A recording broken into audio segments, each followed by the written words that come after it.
संध्या का समय था। अकबर अपने बाग में दरबारियों के साथ राजकीय विषयों पर विचार कर रहा था। इतने में तानसेन ने अपनी सारंगी मिलानी शुरू की। सबका ध्यान तानसेन के वाद्य की तरफ आकृष्ट हो गया। दरबार का शेष कार्य स्थगित कर दिया गया। तानसेन ने एक मनहरण तान सारंगी पर छेड़ी। चारों तरफ से वाह वाह की ध्वनि आने लगी। बादशाह आनंद मग्न तकिए के सहारे लेटा हुआ सुन रहा था। चारों तरफ आनंद छा रहा था।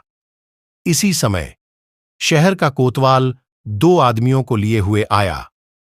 उन आदमियों के कपड़े खून से लथपथ हो रहे थे। कोतवाल के अचानक आ पहुंचने से बड़ा रंग में भंग हो गया। बादशाह झल्ला गया और झिड़क कर कोतवाल से बोला, क्या तुमको इतनी भी तमीज न हुई कि यह समय दरबार का नहीं है? ऐसे मन बहलाव के समय बंदियों का लाना कहां तक उचित था? ये कैदी रात भर हवालात में रखे जा सकते थे। कल दरबार लगने पर इनके मामले पर विचार किया जा सकता था। फिर इतनी आतुरता दिखलाने का क्या कारण है?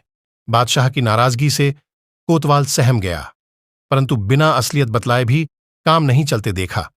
कुछ सोच समझकर उसने कहा, गरीब परवर, इसमें संदेह नहीं कि मैं इनको सुबह लेकर हाजिर हो सकता था, परंतु इनका मामला बड़ा बेढंगा है, जिस कारण मुझको विवश होकर इसी समय आना पड़ा। उससे ऐसा सुनकर बादशाह कुछ शांत होकर बोला, अच्छी बात है, इनका अभियोग सुनाओ। कोतवाल ने कहा, आज जब मैं नगर में गश्त लगाते हुए व्यापारियों की मंडी में पहुंचा तो क्या देखता हूं कि एक जगह बहुतेरे आदमियों की भीड़ लगी हुई है। जब वहां गया तो इस अपरिचित मनुष्य को इस नगर व्यापारी से मारपीट करते देखा। ये अपरिचित मनुष्य नगर व्यापारी को झिड़क रहा था कि अरे दुष्ट, आज से 5-7 वर्ष पहले तू मेरा दास था और वहां से छिपकर भाग आया है। बड़े परिश्रम के बाद आज तुझे पकड़ लिया है, अब मेरे रुपये अदा कर। इसको झिड़कते देख नगर व्यापारी बोला, नालायक, दास तो मेरा तू है, तुझे मैं आज कितने ही वर्षों से ढूंढ रहा था, भाग्यवश इस समय हाथ लगा है। इनकी आपस की ऐसी लड़ाई देखकर मैं इन्हें गिरफ्तार कर सरकार के सामने लाया हूं। अब आपकी जैसी मर्जी हो, इनका निपटारा कीजिए। बादशाह ने उनसे साक्षी मांगी। नगर सौदागर ने कहा, गरीब परवर, आज 5 वर्ष का अरसा हुआ कि मैं अपना शहर ईरान छोड़कर दिल्ली आ बसा हूं, और यह हमारा नौकर इससे 2 वर्ष पहले ही मुझको छोड़कर भाग गया था। आज जब मैं बाजार में खरीद फरोख्त कर रहा था तो यह भी अचानक वहीं आ पहुंचा और मेरा हाथ पकड़कर बोला, तू मेरा गुलाम है, तू मेरा गुलाम है। मेरे व्यापारी होने का सारा शहर साक्षी है। जब पहला व्यापारी अपना बयान दे चुका तो दूसरा विदेशी व्यापारी बोला, पृथ्वीनाथ, यह झूठ बोलता है, क्योंकि ईरान का व्यापारी मैं हूं।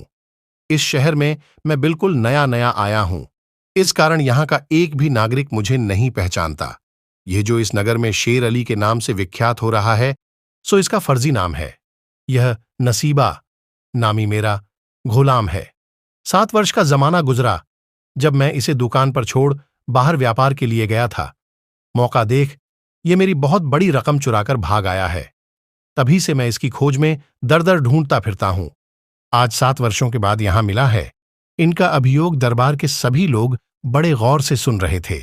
मामला भी बड़ा पेचीदा जान पड़ता था। दोनों ही सौदागर के लिबास में थे और दोनों की मुखाकृति भी अमीरों की सी थी।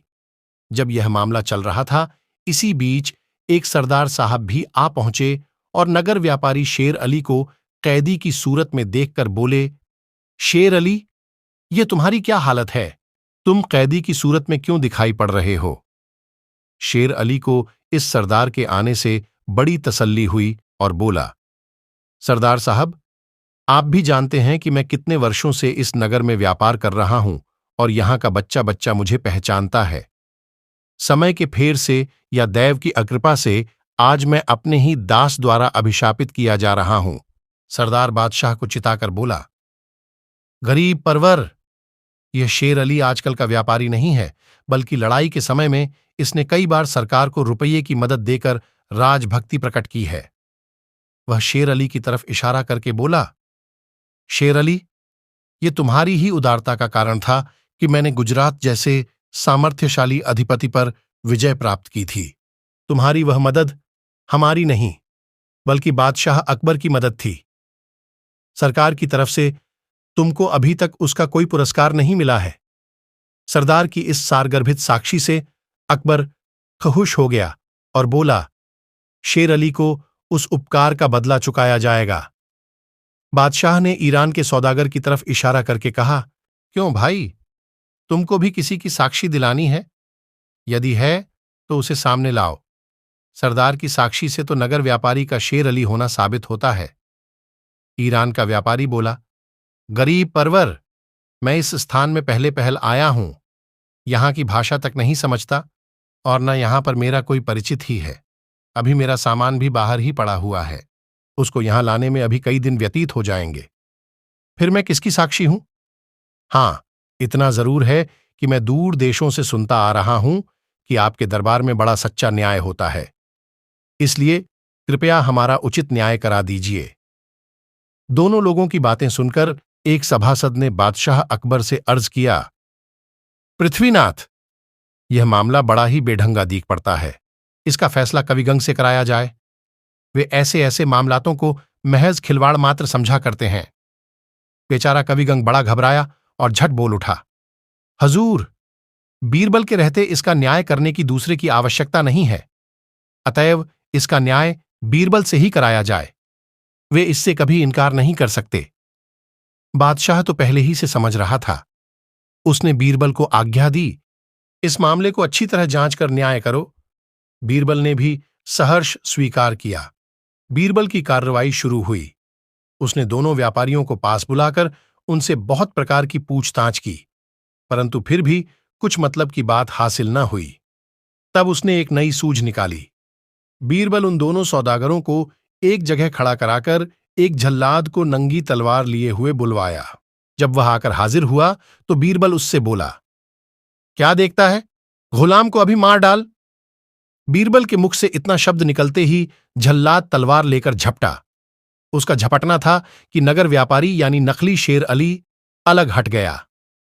बीरबल उसकी ऐसी हरकत देखकर तुरंत ताड़ गया कि असल में यही गुलाम है। उसने उसकी कलाई पकड़ ली। नकली शेर अली ने भी अपना गुलाम होना स्वीकार कर लिया और वह तुरंत कैद कर लिया गया। अनंतर दरबारियों के पूछने पर उसने कहा, असल में मैं ही अपने इस ईरानी मालिक असली शेर अली का गुलाम था। मेरी आदत धीरे धीरे बिगड़ने लगी। मैं हमेशा इसे हटाने की ताक में था।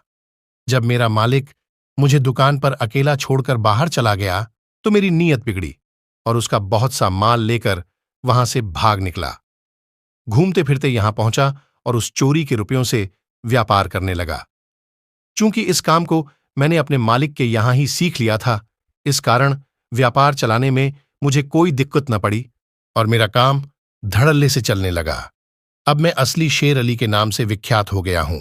इतने दिनों के परिश्रम से जो मैंने भारतवर्ष में अपना नाम प्रख्यात किया था, सो आज देव के प्रकोप से मिट्टी में मिल गया। अब मुझसे गुलामी करते नहीं बनेगी, अतएव कृपा कर मुझे प्राण दंड की आज्ञा दीजिए। बादशाह अकबर ने शेर अली से पूछा, शेर अली, अब तुम इस आदमी का क्या करना चाहते हो? शेर अली बोला, गरीब परवर, अब मुझे इसकी कोई जरूरत नहीं है। मेरी बात रह गई। अब आपके जी में जो आए सो कीजिए। शेर अली के ऐसे संतोषप्रद वाक्यों से बादशाह को बड़ी प्रसन्नता हुई, परंतु उसने अपना राज्य किसी पर जाहिर न किया। बेचारा अपराधी नसीबा जीवन की आस लगाकर एक तरफ खड़ा था।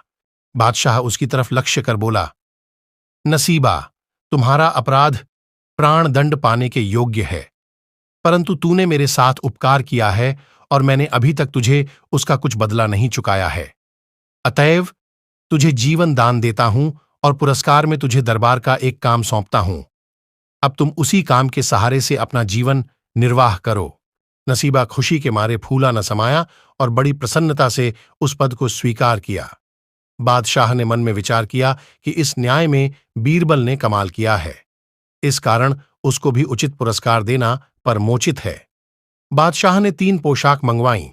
उसमें पहली कुछ आभूषणों के साथ असली शेर अली को और दूसरी बीरबल को तथा तीसरी नसीबा नामी गुलाम को देकर विदा किया।